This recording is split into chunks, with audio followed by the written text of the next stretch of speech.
Hello everyone, आज मैं आपको प्रेजेंट परफेक्ट टेंस के बारे में बताने वाली हूँ। प्रेजेंट परफेक्ट टेंस की डेफिनेशन ये होगी। ये फेल मौजूदा ज़माने में किसी काम के मुकम्मल होने को ज़ाहिर करता है, जैसा कि वो आ चुका है या वो आ गया है। इसकी उर्दू में पहचान ये होगी: चुका है, चुकी है, चुके हैं, चुका हूँ। या अलिफ है, छोटी ये है, अलिफ हूँ, बड़ी ये हो। और जैसे इसके एग्जाम्पल एक और होगी: मैं खाना खा चुका हूँ, या वो स्कूल से आ गए हैं। इसके लास्ट पे अलिफ हूँ आया है और बड़ी ये आया है, इस वजह से ये प्रेजेंट परफेक्ट टेंस के फिक्रे कहलाएंगे।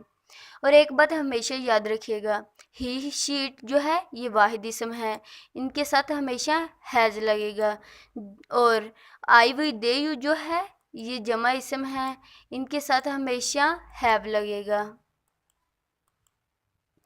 और प्रेजेंट परफेक्ट टेंस में फ़िक्रा बनाने का तरीका ये होगा: सबसे पहले सब्जेक्ट प्लस हेल्पिंग वर्ब के साथ हैज़ या हैव लगेगा, प्लस वर्ब की थर्ड फॉर्म लगेगी, प्लस ऑब्जेक्ट।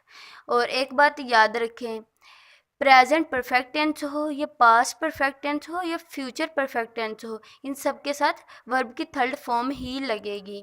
ओके। एग्जाम्पल: वो स्कूल जा चुका है, he has gone to school. इसमें ही जो है वो सब्जेक्ट कहलाएगा, हैज़ जो है वो हेल्पिंग वर्ब कहलाएगा, और जो गॉन है ये वर्ब कहलाएगा, वर्ब की यानी कि थर्ड फॉर्म, और जो स्कूल है वो ऑब्जेक्ट कहलाएगा। ओके। अब ये प्रेजेंट परफेक्ट टेंस जो है ये मुंदरजा झैल जगहों पर इस्तेमाल होता है। फर्स्ट कंडीशन ये होगी: जो काम माजी करीब में मुकम्मल हुआ हो। एग्जाम्पल इसकी ये होगी: ही हैज़ जस्ट अराइव्ड। दूसरी एग्जाम्पल इसकी ये होगी: I have just finished this story. Okay. Second condition इसकी ये होगी: माजी में कोई काम जिसके करने का कोई ख़ास वक़्त मालूम ना हो। Example: have you ever meet Zaman. Third condition इसकी ये होगी: माजी का ऐसा वाक़या जिसके असरात हाल में ज़ाहिर हों, जैसा कि the sun has risen, that is it is light all around. Second इसकी एग्जाम्पल ये होगी: I have solved the riddle, now I am relaxed. Okay.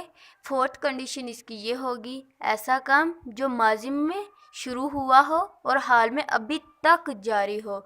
Example इसकी ये होगी: Ali has not met us for a long time. Second example इसकी ये होगी: I have taught in this college for 9 years। Fifth condition इसकी ये होगी: मुंदरजा Zail adverbs अमूमन इसी टेंस में इस्तेमाल होते हैं, जैसा कि just, often, never, ever, so far, till now, yet, already, since, phrases और for phrases, today, this week, this month, etc। अगर आप वाकई इंग्लिश सीखना चाहते हैं या टेंसेस से परेशान हैं तो हमारे टेंसेस के मुतल्लक तमाम वीडियो देख लें, जिनके लिंक डिस्क्रिप्शन में मौजूद हैं। और हमारे बताए हुए टिप्स और ट्रिक्स पर अमल करेंगे तो आप टेंसेस मास्टर बन जाएंगे। प्लीज़ मेरी वीडियो को लाइक कर दें और कमेंट में थैंक यू मानो लिखकर मेरा हौसला बढ़ाएं, ताकि इससे भी अच्छी आपके लिए वीडियो बना सकूं। शुक्रिया।